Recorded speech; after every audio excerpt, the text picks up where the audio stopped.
The Lion, the Witch, and the Wardrobe by C.S. Lewis. Chapter 1. Lucy Looks into a Wardrobe. Once there were 4 children whose names were Peter, Susan, Edmund, and Lucy. This story is about something that happened to them when they were sent away from London during the war because of the air raids. They were sent to the house of an old professor who lived in the heart of the country, 10 miles from the nearest railway station and 2 miles from the nearest post office.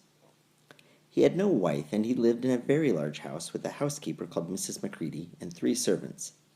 Their names were Ivy, Margaret, and Betty, but they do not come into the story much. He himself was a very old man with shaggy white hair, which grew over most of his face as well as on his head, and they liked him almost at once. But on the first evening, when he came out to meet them at the front door, he was so odd-looking that Lucy, who was the youngest, was a little afraid of him, and Edmund, who was the next youngest, wanted to laugh and had to keep on pretending he was blowing his nose to hide it. As soon as they had said good night to the professor and had gone upstairs on the first night, the boys came into the girls' room, and they all talked it over. "We've fallen on our feet, make no mistake," said Peter. "This is going to be perfectly splendid. That old chap will let us do anything we like." "I think he's an old dear," said Susan. "Oh, come off it," said Edmund, who was tired and pretending not to be tired, which always made him bad-tempered. "Don't go on talking like that." "Like what?" said Susan. "And anyway, it's time you were in bed." "Trying to talk like mother," said Edmund. "And who are you to say when I'm to go to bed? Go to bed yourself." "Hadn't we all better go to bed?" said Lucy. "There's sure to be a row if we're heard talking here." "No, there won't," said Peter.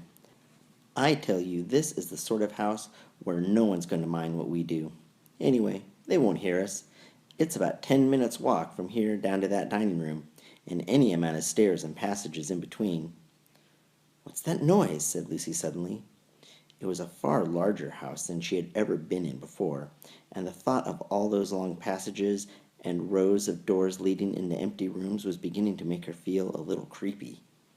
"It's only a bird, silly," said Edmund. "It's an owl," said Peter. "This is going to be a wonderful place for birds. I shall go to bed now. I say, let's go and explore tomorrow. You might find anything in a place like this. Did you see those mountains as we came along? And the woods?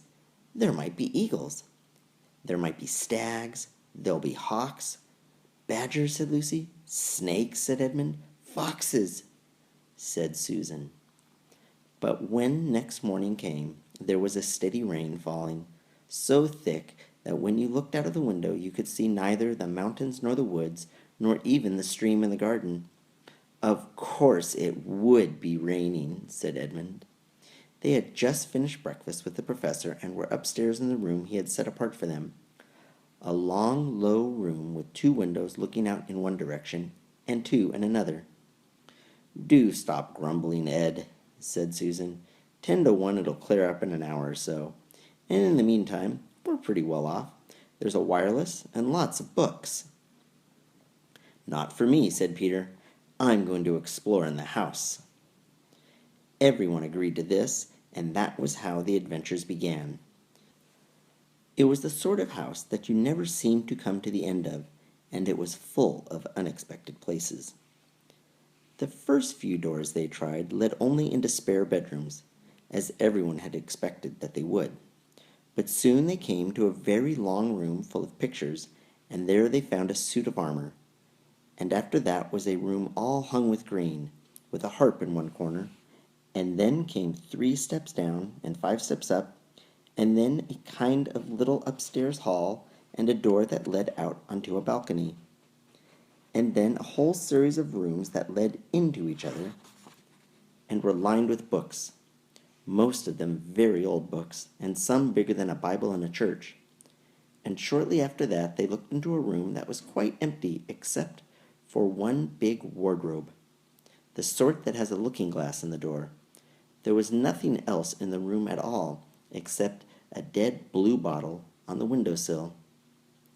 "Nothing there," said Peter, and they all trooped out again, all except Lucy.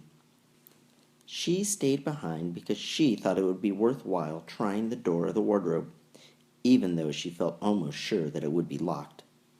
To her surprise, it opened quite easily, and 2 mothballs dropped out. Looking into the inside, she saw several coats hanging up, mostly long fur coats. There was nothing Lucy liked so much as the smell and feel of fur. She immediately stepped into the wardrobe and got in among the coats and rubbed her face against them, leaving the door open, of course, because she knew that it is very foolish to shut oneself into any wardrobe. Soon she went further in and found that there was a second row of coats hanging up behind the first one.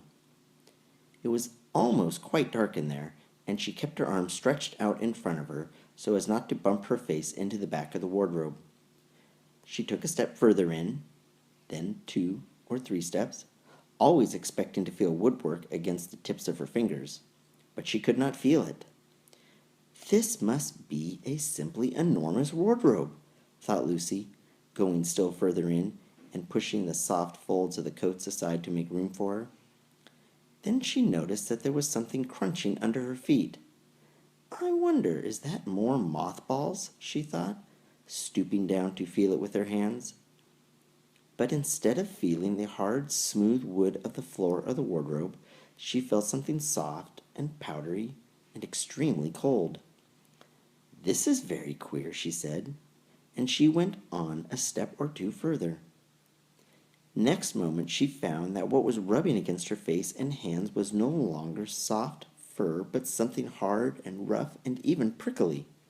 Why, it is just like branches of trees, exclaimed Lucy, and then she saw that there was a light ahead of her, not a few inches away where the back of the wardrobe ought to have been, but a long way off. Something cold and soft was following on her. A moment later she found that she was standing in the middle of a wood at night time with snow under her feet and snowflakes falling through the air. Lucy felt a little frightened, but she felt very inquisitive and excited as well. She looked back over her shoulder, and there, between the dark tree trunks, she could still see the open doorway of the wardrobe, and even catch a glimpse of the empty room from which she had set out. She had, of course, left the door open, for she knew that it is a very silly thing to shut oneself into a wardrobe. It seemed to still be daylight there. I can always get back if anything goes wrong, thought Lucy. She began to walk forward, crunch, crunch, over the snow and through the wood toward the other light. In about 10 minutes she reached it and found that it was a lamp-post. As she stood looking at it, wondering why there was a lamp-post in the middle of a wood, and wondering what to do next, she heard a pitter-patter of feet coming toward her. And soon after that a very strange person stepped out from among the trees into the light of the lamp-post. He was only a little taller than Lucy herself, and he carried over his head an umbrella, white with snow. From the waist upward he was like a man, but his legs were shaped like a goat's.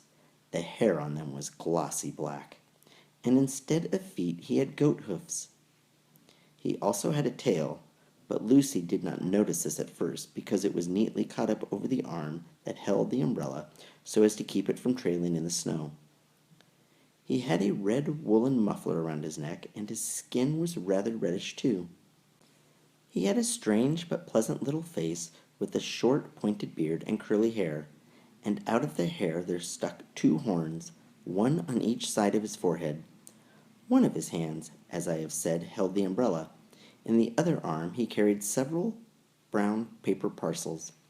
What with the parcels and the snow, it looked just as if he had been doing his Christmas shopping. He was a fawn, and when he saw Lucy, he gave such a start of surprise that he dropped all his parcels. "Goodness gracious me!" exclaimed the fawn.